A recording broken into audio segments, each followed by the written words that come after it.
Vous avez entendu parler de Thomas du troisième ? Faut qu'on vous raconte. Un jour, parmi ses nouveaux locataires, Thomas tombe sur le dossier de Marion, l'ex de son pote Julien. Tout le monde se demandait ce qu'elle devenait. Trop drôle.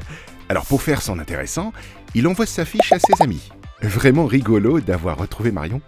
Beaucoup moins d'envoyer aussi par erreur son adresse, sa déclaration de revenus et ses coordonnées bancaires. Oups. Ce que Thomas ne savait pas, c'est qu'une de ses contacts était toujours copine avec Marion, et l'a prévenue. Aïe. C'est pas fini. L'un des destinataires s'est fait pirater sa boîte mail, et les coordonnées bancaires de Marion ont été volées et utilisées pour des achats frauduleux.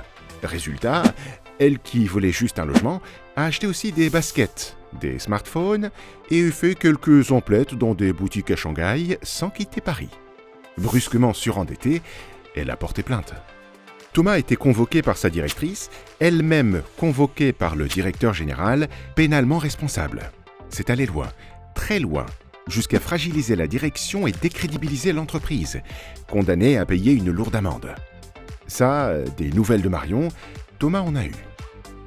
Cette histoire ne vous dit rien, car heureusement, ça n'est pas arrivé, et cette vidéo est là pour que ça n'arrive jamais. Car Séquence, c'est 100 000 logements, 1500 collaborateurs, 235 000 locataires, des prestataires, des partenaires, des copropriétaires, et autant de données personnelles ultra sensibles, dont le traitement est strictement encadré par le Règlement général européen sur la protection des données.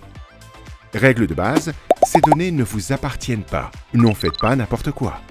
Ne collectez que les données nécessaires et ne les partagez que dans une finalité fondée ou avec le consentement de la personne.